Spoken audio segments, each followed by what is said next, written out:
The desert has a way of stripping life to its barest essence. Heat and silence rule by day, cold and emptiness by night. For those unprepared, it is not merely a landscape, it is a trial of survival. It was across such a barren stretch that she stumbled, a frail figure whose strength had been sapped by days without proper food or water. Dust clung to her clothes, sun scorched her skin, and her lips cracked with every shallow breath. She had not meant to end up here. The journey that brought her into Apache territory was not one of choice but of desperation. Behind her lay a world that had cast her aside, one that could no longer offer safety, family, or even the dignity of a roof to sleep beneath.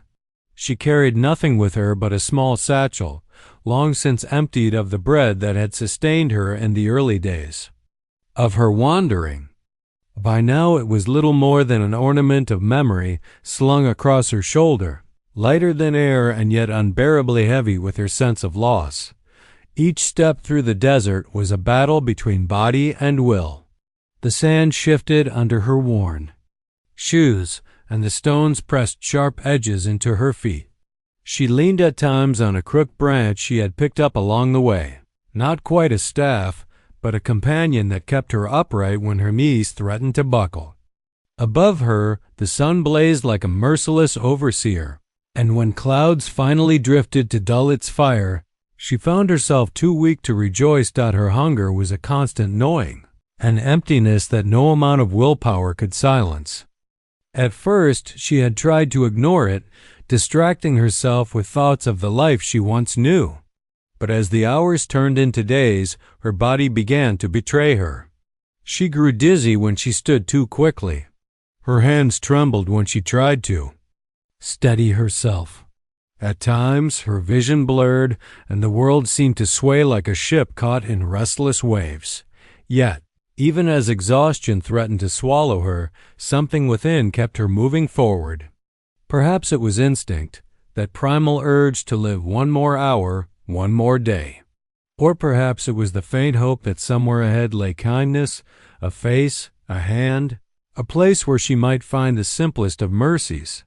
When the sun began its slow descent, painting the sky in shades of amber and rose, she spotted something in the distance. At first, she thought it a mirage, one of the cruel illusions the desert loved to conjure. But as she staggered closer, the shapes became more defined, smoke rising faintly from a fire, the outlines of shelters, the unmistakable figures of people moving about. Her heart lurched. Fear and relief warred within her. She had wandered unknowingly into Apache land, a place spoken of with both awe and dread among settlers and travelers. To some, the Apache were fierce protectors of their homeland. To others, they were the embodiment of danger. She had heard the stories whispered by firelight stories, of raids of warriors who defended their territory with ruthless skill. But in her present state, such fears were distant echoes. Hunger and fatigue had stripped her of caution. She could no longer afford to think of enemies or allies. She could only think of survival. She paused on the edge of the camp, her body swaying like a reed in the wind. Her voice, when she tried to speak, was hoarse and cracked. No words carried across the open air. Instead, she lifted a trembling hand, a gesture as old as humankind, a plea for mercy. The camp stirred. Figures turned to face her, their movements sharp and wary. Children were drawn back behind their mothers. Men rose from their seats, their eyes hard, their hands near the weapons at their sides. The woman knew she must appear pitiful, a shadow of herself, gaunt and ragged. Yet in that moment, her weakness became her only shield. She was too broken to pose a threat. With the last of her strength, she took a few steps forward until her knees gave way and she crumpled onto the earth. Dust rose around her in a small cloud, catching the fading light. She whispered something, then words that dissolved in the dry wind. Not a demand, not even a request, but a simple truth carried on her breath. She was tired. She was hungry, and she wanted only a place to rest. As darkness fell across the desert, the stranger lay at the threshold of an uncertain fate. When she woke, it was not to the silence of the desert, but to the murmur of voices. The firelight of the Apache camp flickered in the near distance, warm and alive compared to the cold emptiness she had carried through the barren land. Her body ached as though it had been trampled by horses, but she forced herself upright, leaning on her stick. The world around her blurred, then sharpened again, and she saw faces watching her. The camp was not large, but it was vibrant. The smell of roasted meat drifted through the air, setting her stomach to twist and growl in longing. A few children peered from behind their mother's skirts, their dark eyes wide with curiosity and caution. Warriors stood near the fire, their forms rigid, their expressions unreadable.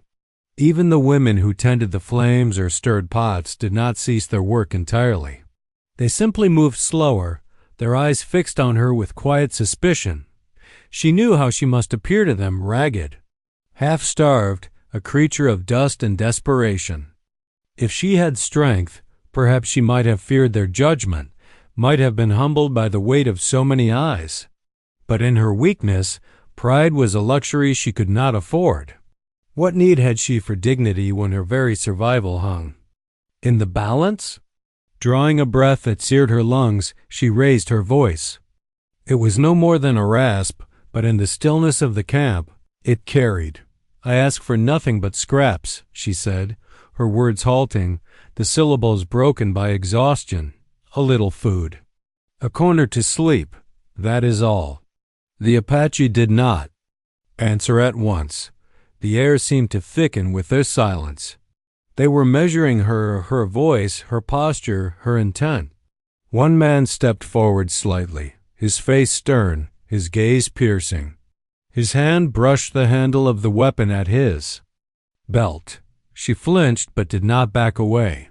Fear had no use here, and if this was to be her end, she would meet it standing. She tried again, her throat raw. "I will not trouble you. Just a place to close my eyes." Her knees trembled beneath her, threatening to fold again. She locked them tight, summoning the last threads of her strength.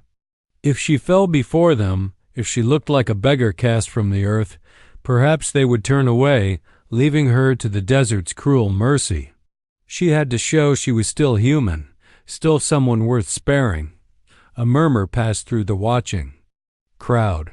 One of the women whispered something to another, who shook her head and pulled a child closer. The warriors shifted, their eyes never leaving her, their stances tense with the habit of suspicion. She wondered if they saw her as a spy, a lure, a danger cloaked in frailty. Still, she stood her ground. The air pressed heavy against her chest. Her mouth was so dry she could barely form the words, but she forced them anyway. "I ask nothing more than what you would give a stray dog." It was a dangerous comparison, she knew. To liken herself to an animal might strip her of what little respect she could command, but honesty left her no other choice. A stray dog begged for scraps and shade. A stray dog survived if pity outweighed caution, and in that moment she was no better. The Apache leader had not yet spoken. She saw him then, standing apart from the others, his presence commanding without a word. His face was unreadable, weathered by sun and wind, his eyes steady and deep. He had listened to every syllable, watched every tremor of her body. She felt the weight of his gaze settle on her, as though he could see not only her weakness, but the road that had carried her here. Her courage faltered. She lowered her eyes, bowing her head in a gesture of humility. "If you cannot give me food," she whispered, barely audible, "let me sleep where the wind will not carry me away." For a long while, no one moved. The fire crackled, children shifted restlessly, and the desert's night air wrapped around them all. She felt every second stretch like an eternity. At last, her body betrayed her again. Her legs buckled, and she sank to the earth, too weary to resist. She did not look up to see if they pitied her or scorned her. The plea had been spoken. Her fate no longer rested in her own hands. The woman's collapse brought no rush of sympathy, no eager hands to lift her from the ground. Instead, the Apache camp sank into a watchful stillness. The fire crackled, coyotes howled in the distance, but among the people, silence stretched like a drawn bowstring. Every eye remained fixed upon her, weighing, measuring, debating without words. She lay half upright, bracing herself on her stick, her chest heaving. Shame burned hotter than her exhaustion. She had asked for so little scraps, a corner, nothing. More, and still the answer did not come.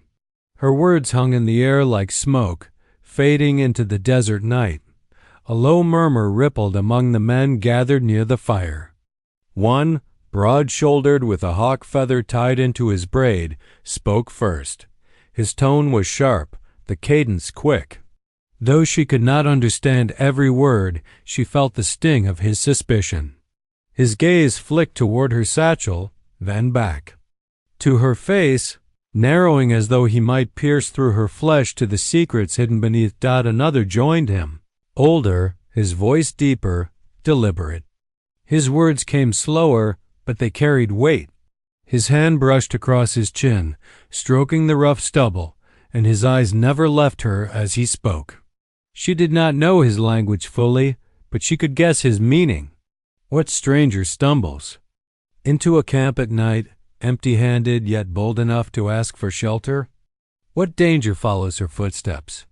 The women drew their children closer. The little ones peeked out from behind skirts and shawls, curiosity warring with fear. One boy, no older than 10, clutched a small bow in his hands as though he might protect his mother if needed. The woman felt the sting of those stares. She wanted to cry out, to insist that she was harmless, that she was nothing more than a hungry, weary traveler. But her throat was raw, her words spent. She feared that any attempt to speak might only deepen their distrust. Another man stood, younger than the others, his movements quick, restless. He gestured toward the dark horizon, then toward her, his eyes narrowing. She understood his suspicion. What if she was not alone? What if others followed, soldiers, raiders, enemies waiting for the Apache to lower their guard? The murmurs rose, sharp and cutting, and though she could not follow every word, the tone itself was a blade. They did not see her as a woman in need, but as a puzzle, a potential threat wrapped in weakness. Her chest tightened with despair. She had expected indifference, perhaps even cruelty, but the silence was worse. Their refusal to decide left her suspended between life and death. She wondered if it might be easier if they simply drove her away with a shout or even a weapon. At least then she would know her fate, but no command came. Instead, the leader remained still. He stood apart near the fire, his face carved of stone. His eyes were steady, unwavering. He listened but did not join the debate. His silence was not neglect, it was judgment. He was weighing the voices of his people against what he saw before him. The woman raised her head, meeting his gaze. She saw neither cruelty nor pity in his eyes, only something deeper, something that unnerved her more than anger. He was not looking at her rags, her hunger, or her frailty. He was looking at the truth of her presence. The murmurs died one by one, leaving the camp hushed again. The leader did not speak, not yet. He let the silence draw tight, stretching until it pressed heavy on every shoulder. The others shifted uneasily, waiting for his verdict. The woman could endure the silence no longer. Her voice cracked as she whispered, "I have no one, no weapons, no companions. Only myself. If you fear I bring harm, then I will leave." But her words faltered, her body trembling. "If you have even the smallest kindness, let me rest tonight beneath your firelight, and I will trouble you no more." The Apache did not answer. The silence returned, but this time it was different. It was not the suspicion of many voices clashing, but the pause of one man deciding the weight of her life. She bowed her head, her forehead nearly touching the earth. She had spoken all she could. Now her fate hung in the stillness, waiting for the leader's word. The fire popped, sending a spray of sparks spiraling into the night. All eyes turned to the man who had remained silent until now, the one whose stillness carried more weight than the arguments of the others. He was the Nanton, the leader, though he bore no crown, no mark of command save the quiet authority that rested upon his shoulders like a mantle shaped by years of hardship. He stood tall, his presence commanding without effort. His hair was tied back with leather, a few silver strands glinting in the firelight. His face was weathered, lined not with weakness, but with the stories of countless seasons, countless battles fought against both men and nature. His people watched him closely, for his voice would be the final word. The woman, still kneeling in the dust, felt the weight of his gaze settle on her. It was not the sharp suspicion of the younger warriors, nor the wary glance of the mothers, shielding their children. His eyes searched deeper, quiet, unyielding, as though he could peel away the outer shell of hunger and weakness to see what lay within her spirit. For a long moment, he said nothing. The camp seemed to hold its breath. Even the children fell silent, sensing the gravity of the moment. The woman dared not raise her eyes again. She kept her head bowed, trembling from both fear and exhaustion. Finally, he spoke. His voice was not loud, but it carried, steady and firm, reaching every ear. He spoke first to his people, his words measured, deliberate. The cadence of his language was unfamiliar to the woman, yet she could hear the authority in it, the finality. The younger warrior who had argued most fiercely against her snapped back in protest, his tone edged with frustration. He gestured toward the desert as if to say, "Cast her back to the sands, let the earth claim her." Others nodded in agreement, murmuring their concerns. The leader lifted his hand, and their voices died. He stepped closer to her. The dust crunched beneath his moccasins. She dared a glance upward and saw him standing over her, his expression unreadable. He studied her face, her sun-scorched skin, her trembling frame. She thought he might demand answers she could not give, test her with questions she had no strength to answer, but he did not. Instead, he spoke directly to her. His words were slow, deliberate, as though he wished her to understand even if she knew little of his tongue. "You ask for scraps," he said, gesturing toward the fire where meat roasted. "You ask for ground to sleep." Her throat tightened. She nodded weakly, though tears pricked her eyes. He paused, his gaze never leaving hers. Then, with a calm finality that silenced even the murmurs of doubt, he said, "You will not sleep on the ground. You will sleep in my bed." The camp stirred with shock. Murmurs rippled like wind through tall grass. Some gasped openly, others exchanged quick glances, their disbelief plain. The women tightened their arms around their children, uncertain. The younger warriors shifted uneasily, their suspicion now tangled with confusion. The woman's heart lurched. Surely she had misheard. Surely her weary mind had twisted his words. A leader's bed was sacred, a place of rest, of honor, not a corner for a stranger cast up from the desert. Yet the certainty in his voice left no room for doubt. He had spoken, and his word was law. Her lips parted, but no sound came.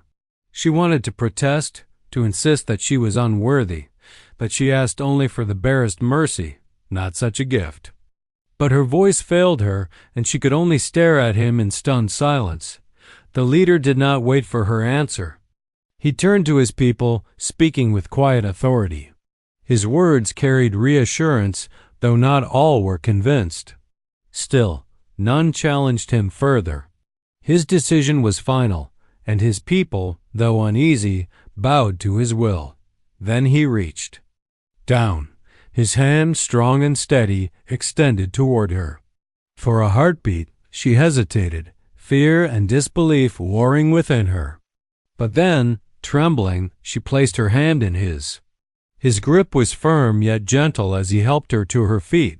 The murmurs continued around them, but the leader paid them no mind. He guided her toward his dwelling, a place of honor within the camp. Each step felt surreal to her, as though she walked not in the real world but in some strange dream. When they reached the entrance, he paused, gesturing for her to enter first. She looked back once at the gathered faces, their eyes filled with suspicion, curiosity, even disapproval. Then she stepped inside, her heart pounding. In that moment, she understood. This was no ordinary act of charity. The leader had done more than grant her shelter.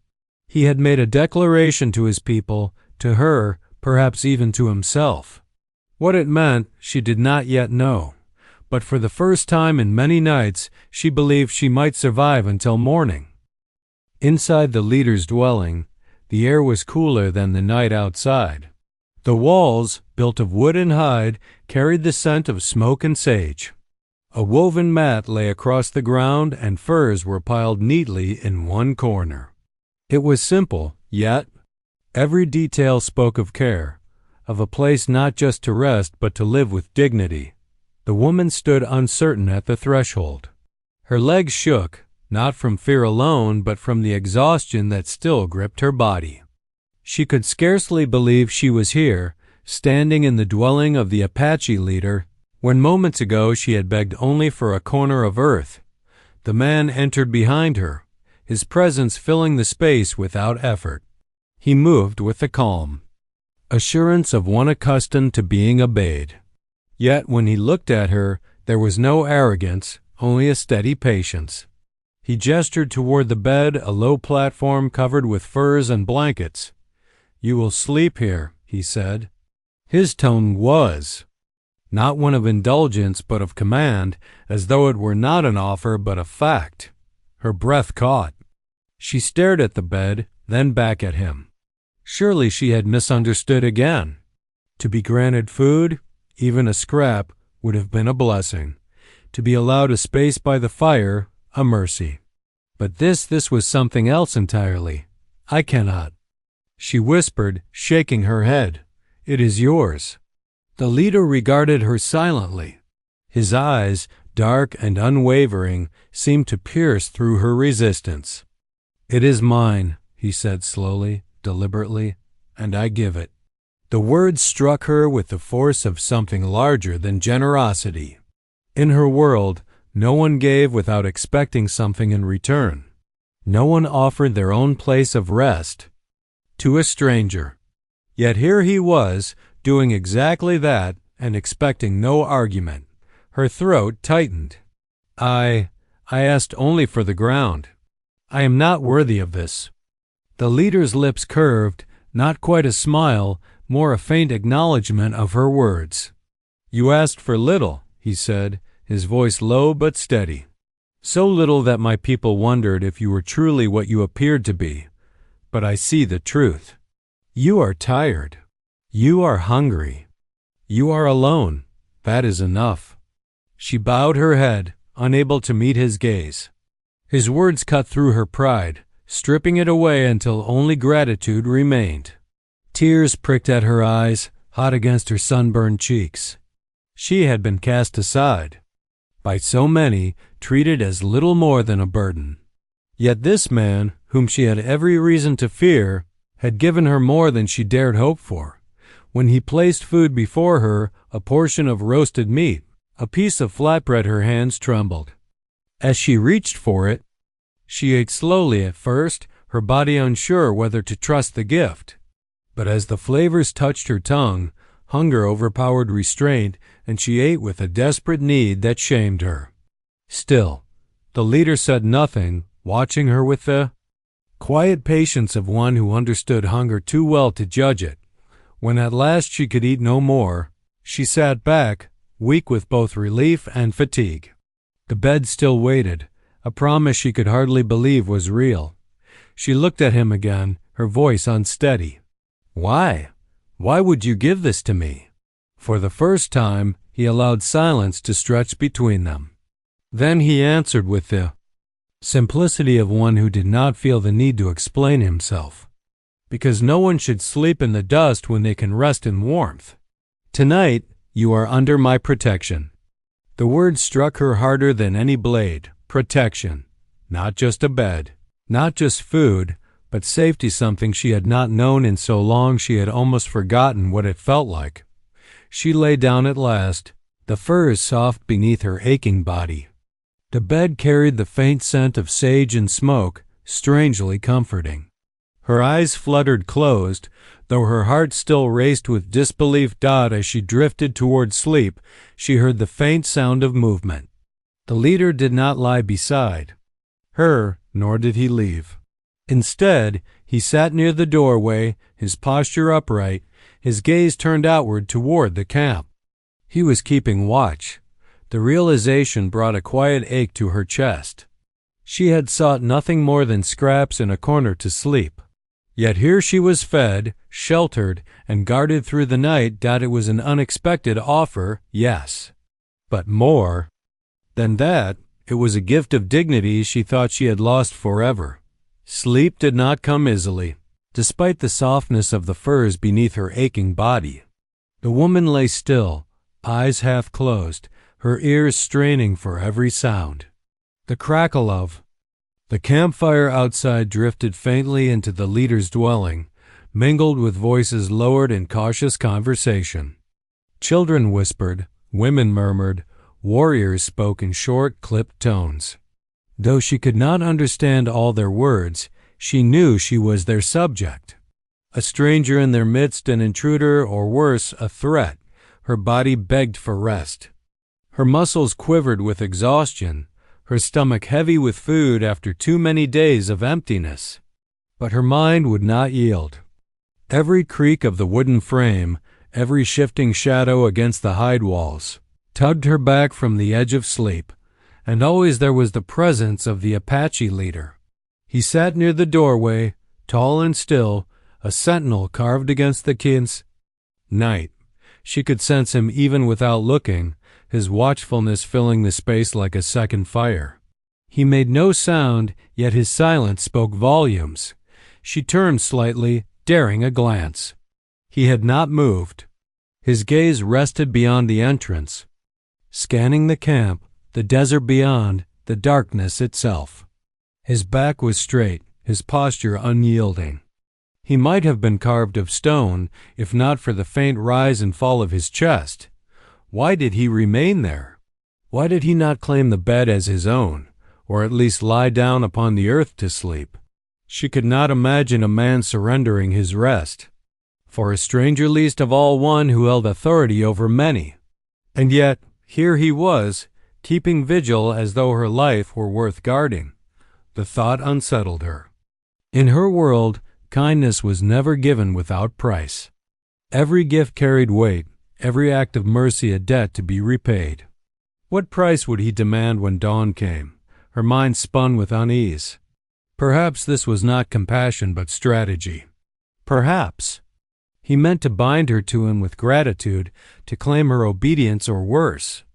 She shuddered at the thought, pulling the blanket tighter around her shoulders, and yet another part of her whispered something else. If power was his aim, he need not have cloaked it in gentleness. He could have demanded her body, her labor, her silence. He could have left her in the dust to die without question or consequence. Instead, he had lifted her, fed her, placed her in the bed where he himself should have rested. Her eyes fluttered closed, then snapped open again. Sleep hovered just out of reach, taunting her. She tried to steady her breathing, to let her thoughts quiet. The furs beneath her were soft, warmer than anything she had felt in weeks. Her limbs loosened against them, her body betraying her weariness by sinking into comfort. But the questions persisted.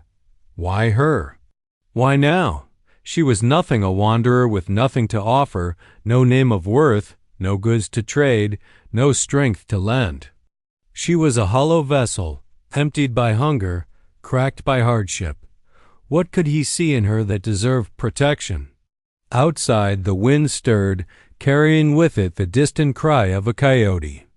The camp settled deeper into slumber, though she still caught the occasional murmur of a voice or the shuffle of feet near the fire.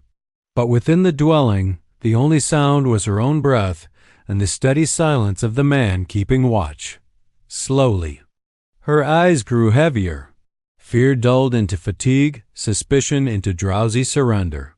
She drifted in and out of restless dreams, shadows of her past, fragments of faces long gone, the endless march of the desert sands.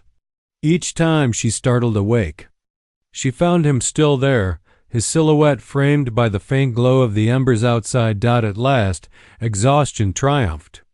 She slipped into sleep, uneasy though it was, comforted only by the strange paradox of her protector, a man she should fear, yet the only one who had shown her mercy. And though her dreams were filled with doubt and unease, her body for the first time in many nights was safe. The desert does not wake with softness.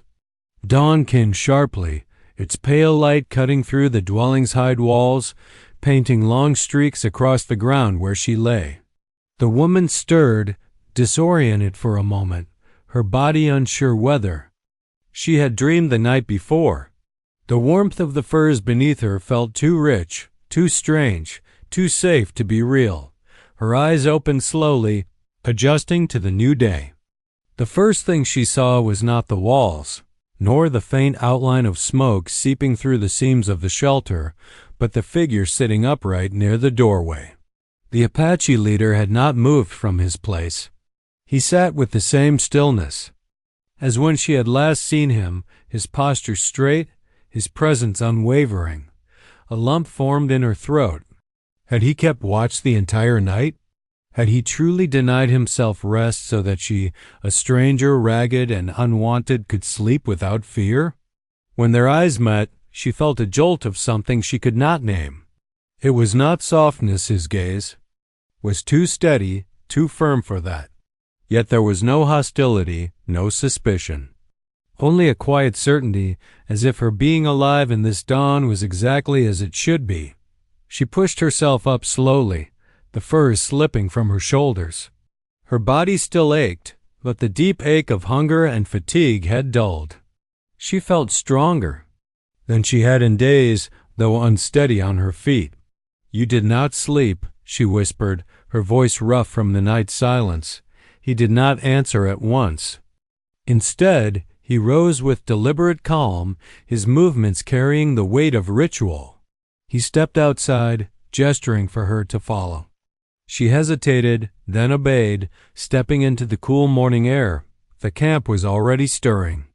Smoke rose from cooking fires. Women bent over pots, stirring, preparing the day's first meal. Children played with soft laughter, though their eyes flicked curiously toward her. Warriors moved like shadows, tending to their weapons, feeding the horses, exchanging quiet words. But when she appeared beside their leader, silence spread in ripples. Heads turned, whispers began. The stranger had not fled in the night. She had not stolen, had not brought harm. She had slept in the Nanton's dwelling, his bed, and now stood beside him in the light of day. She felt their eyes pressing on her like a weight. Some were skeptical, their brows furrowed in mistrust. Others looked openly curious, their stares unashamed. A few, especially among the younger men, radiated unease, still convinced she was a danger not yet revealed. She wanted to shrink under their gaze, to disappear back into the desert rather than endure the scrutiny. But then she saw the leader beside her, tall, calm, unmoved by the whispers. His presence was a shield she did not expect, and the strength of it steadied her trembling. The older warrior, the one who had argued fiercest the night before, approached. His expression was stern, his words clipped, sharp like flint. She did not understand his language fully, but his meaning was clear. A question, a challenge. Why is she here? Why is she alive? The leader answered simply, his voice even, his words carrying across the camp. Though she could not catch every syllable, the tone left no room for doubt. His decision stood. He had seen enough. The stranger remained under his protection. The camp did not erupt in protest as she feared. Instead, the murmurs faded into a reluctant acceptance. The authority of their Nantin was not to be questioned. Some turned away, returning to their tasks. Others lingered, watching her with wary eyes, but the edge of hostility had dulled. She breathed, slow and shaky, her chest loosening. For the first time since her wandering began, she felt the fragile thread of trust take root. Not trust freely given, no. She still feared what the future might demand of her, but trust that grew from survival, from the undeniable truth that she had asked for nothing and been given more than she dared dreamed out as the sun climbed higher. Casting gold across the camp, she looked again at the Apache leader. He had given her food, shelter, protection. He had stood against the doubt of his own people for her sake.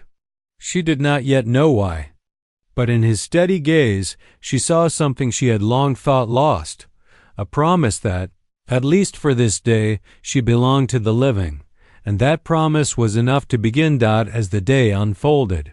The woman moved carefully among the camp, each step cautious, as though she were treading on sacred ground. The eyes of the Apache followed her, still measured, suspicious, curious. Though the leader's protection shielded her from harm, it could not erase the questions etched on the faces of his people. Yet even within their guarded stares, she sensed something had shifted. They no longer looked at her as a phantom conjured from the desert, nor as an enemy cloaked in weakness. She had survived the night under their Nantin's roof, had eaten from his fire, and now stood beneath the same sun as the rest of them. That alone had changed her place in their eyes. She helped where she could, though her body still trembled with weakness. She carried water in a clay vessel, her hands clumsy but eager. She gathered sticks for the fire, though her arms ached.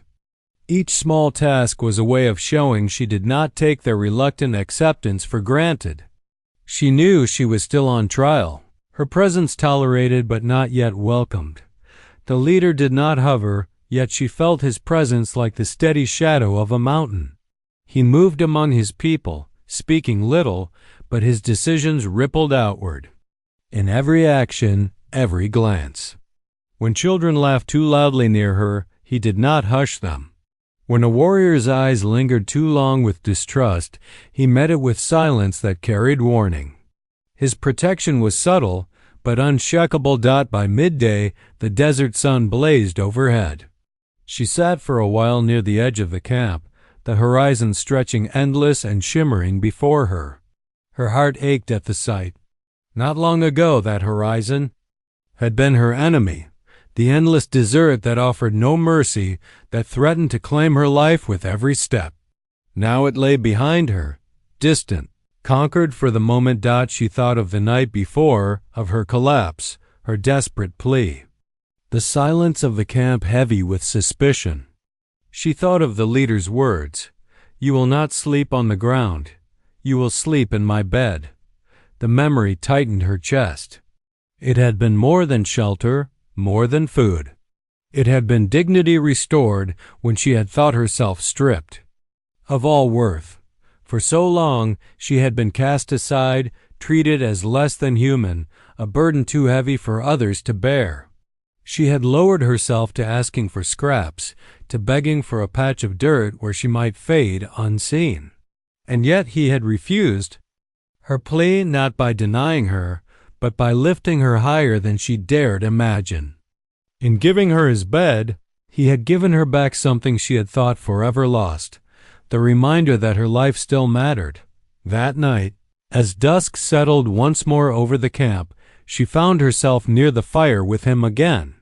The others drifted about, busy with their tasks, their glances no longer so sharp. The leader sat in his usual stillness, his gaze turned to the flames. She gathered her courage. "Why me?"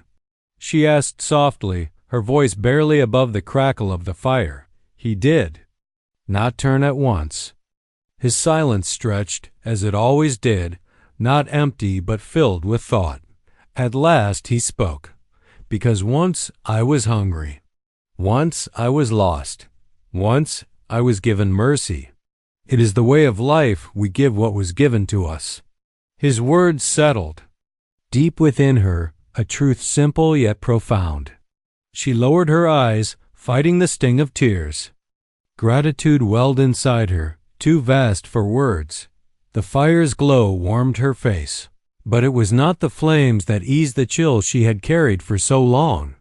It was the presence of this man, the weight of his protection, the quiet assurance that she was no longer alone. She had asked for scraps and a corner to sleep. What she had been given was far greater: food, shelter, dignity, and the promise of safety. But beyond all of that, she sensed the beginnings of something even more fragile and precious, a bond not yet named, but alive in the silence between them. As the stars emerged over the desert sky, she lay down once more upon the furs he had offered. Outside, the voices of the camp drifted into the night, but within the dwelling, there was only peace.